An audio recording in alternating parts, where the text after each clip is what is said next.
কিছু কিছু মানুষজন, তাদের মধ্যে কিছু কিছু মানুষজন হঠাৎ করে, মনে করো আমার 1 মাস 2 মাস কারোর সাথে দেখা হয়নি, হঠাৎ করে দেখা হয়ে গেল, তো আমার মুখে কিছু পিম্পলস হয়েছে, ঠিক আছে, যেটা মনে হয় ক্যামেরার ফিল্টারের জন্য বোঝা যাচ্ছে না, বাট পিম্পলস আমার আছে।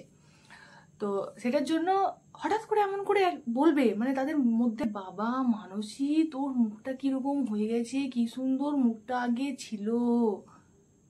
কিন্তু এই যে আগে ছিল, ওই কোনোদিনও আগে আমি ওদের মুখ থেকে শুনিনি যে আমার মুখটা ভালো।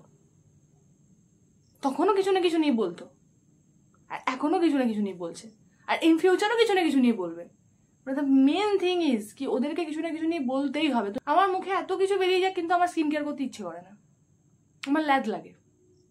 আমার আমি উল্টে পড়ে থাকবো, তো আমি স্কিন কেয়ার করবো না। আমার স্কিন আমি বুঝবো, কেন এত টেনশন কেন নিস? অনেস্টলি বলছি, এরকম যারা কমেন্ট পাস করে তাদের হয় নিজেদের জীবনে শান্তি নেই, হয় কি তাদের নিজেদের জীবনে সত্যিই শান্তি নেই, তার জন্য তারা অন্যের জীবনে অশান্তি ঢোকাতে চায়, লিটারেলি।